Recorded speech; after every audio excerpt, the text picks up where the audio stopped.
the Honorable Richardson Dilworth, Mayor of the City of Philadelphia. For Philadelphia, the 50s kept their most fabulous year for last. 1959 was a year of achievement, unexcelled in city annals. It saw the fruition of some of our fondest dreams, even while we set sights on bold new ventures. This, of course, is as it should be. The task of building a great city and of keeping it so is infinite. We must continue to rebuild, refurbish, redevelop. We must blend the new with the old to preserve our basic character and heritage, yet challenge the future. We can well be proud of such accomplishments of last year, highlighted on this film through scenes photographed all during 1959 by television cameramen. We have fought more than a containing action against the serious problems confronting all urban centers: migrating population, mass transportation, blight, industrial development. Our successes underscore the teamwork by dedicated officials and a cooperative and understanding city council, bulwarked by our greatest asset, the people of Philadelphia.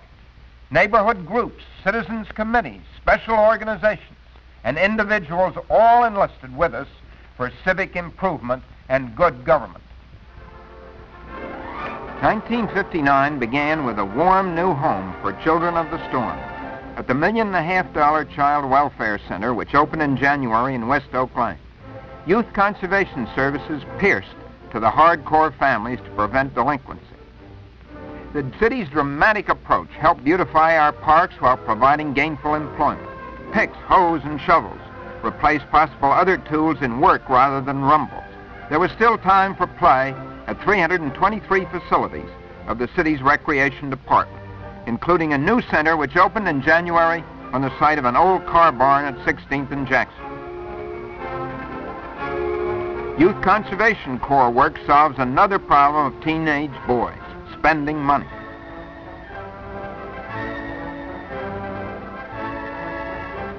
Keeping snowy roads open took nearly 5,000 tons of salt and almost $200,000. A new system of reporting and recording school closings during bad weather saw the city supply complete information to be relayed by radio and television stations and the newspapers.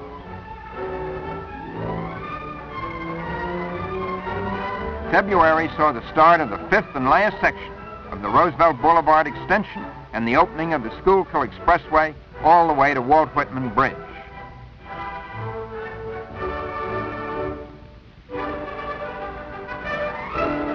March 1959 might have been a tragic month when health officials discovered a quantity of poisoned fish, but police, health, and information officials averted a possible major catastrophe.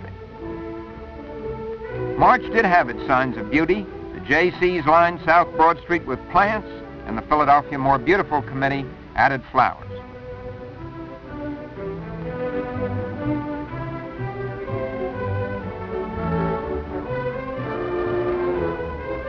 Topping the finished projects in March was the new contagious diseases ward at Philadelphia General Hospital.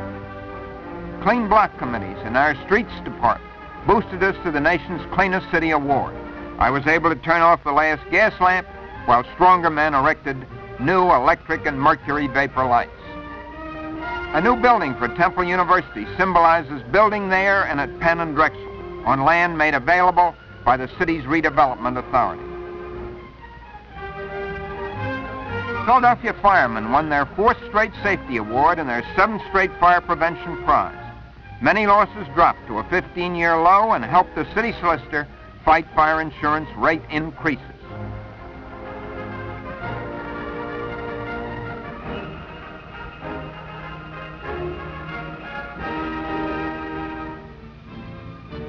Skirting for summer, a new festival of flowers to boost the city found and crowned the Queen, one of our city's multitude of young beauties.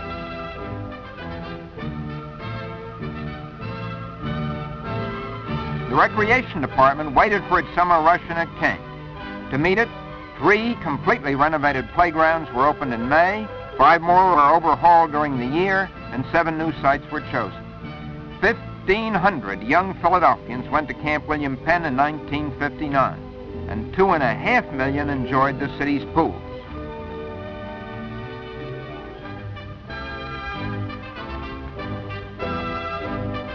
26 million more attended special feature programs. When the $100 million food distribution center opened in June, it completed the transformation of former dumps into the only facility for wholesale food handling like it in the world.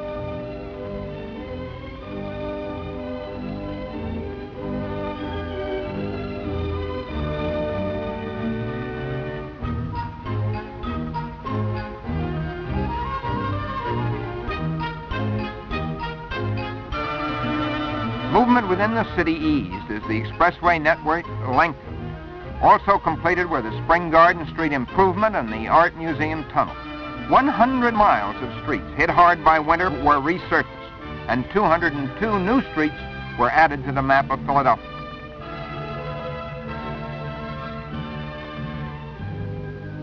The city's cultural heritage was enhanced by a grand arts festival, and Philadelphians borrowed a record number of books from new, renovated, and old libraries.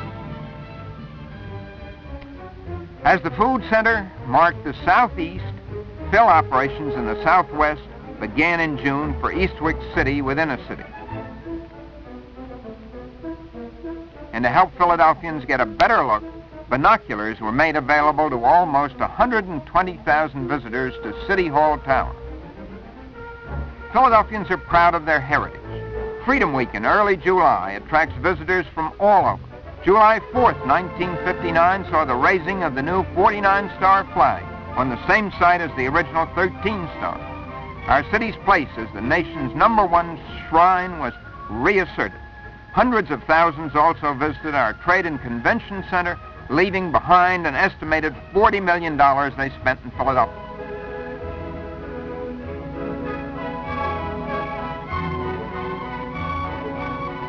Continuing our renaissance, the blighted remains of old Dock Street began to crumble to make way for dramatic Washington Square East, apartments and homes in the colonial tradition.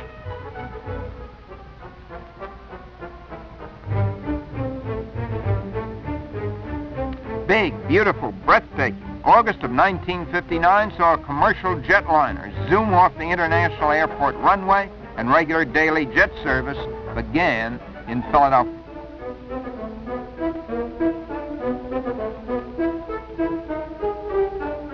Progress was not confined to the air. Port of Philadelphia revenues were boosted to a new high, making us the leading port in the nation in export-import tonnage, as long-range planning made our major airport the fastest-growing one in the country. So did waterfront improvement begin to pay off.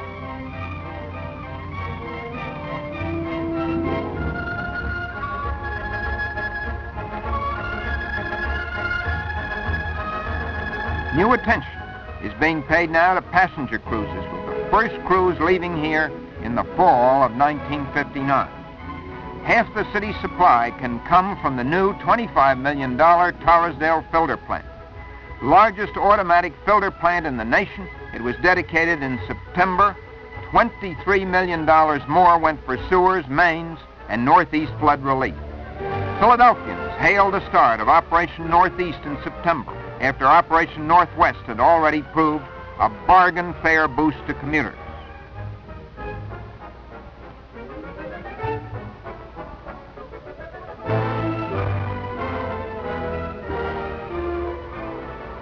House-to-house inoculations against dreaded polio and diphtheria helped stop a nationwide spread and keep children in schools rather than hospitals. For senior citizens, a new adult health center opened at the Frederick R. Mann Recreation Center.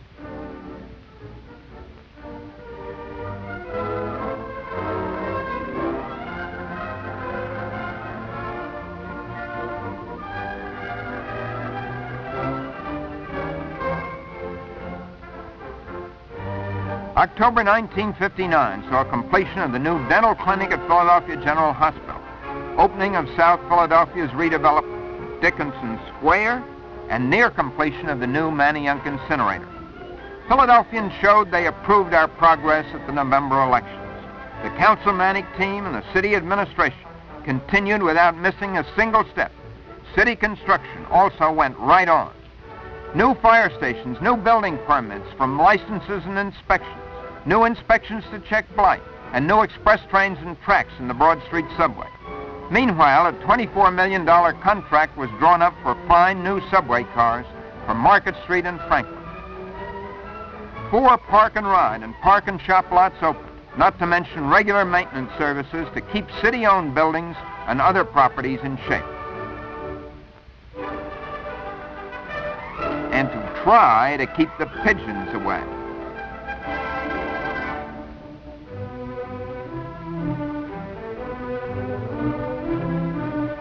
As the year and the decade came to a close, its records and accountings were filed with space and time-saving methods. Microfilm and machines helped every department. Delinquent accounts were reduced, city properties inventory, and excellent handling of city finances added $1 million in interest to public funds.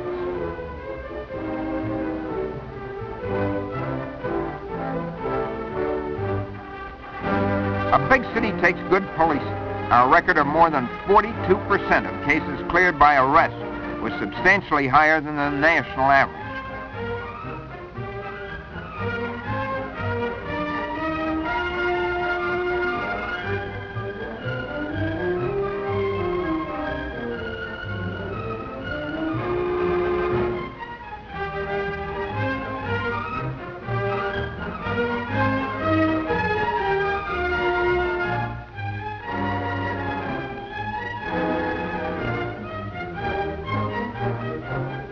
Focus on crime includes stepped-up attacks on juvenile delinquents through gang control squads and curfew enforcement.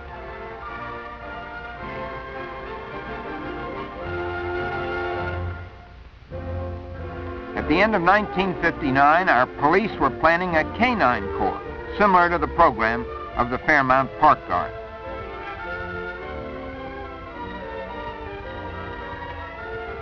"1959 was a fitting end to a decade of city government that was truly enlightened, an efficient organization of 28,000 civil servants working with pride, owing their jobs to merit, their future to their own promise. The metamorphosis was apparent in all directions, in all neighborhoods. A new city in appearance, an outlook, emerged from this, a tribute to an energetic public which rolled up its sleeves for action. The wants of the people were reflected by councilmen who thrashed out policy and listened to citizens they represent in every section of the city. Public hearings ensured full and open discussion of all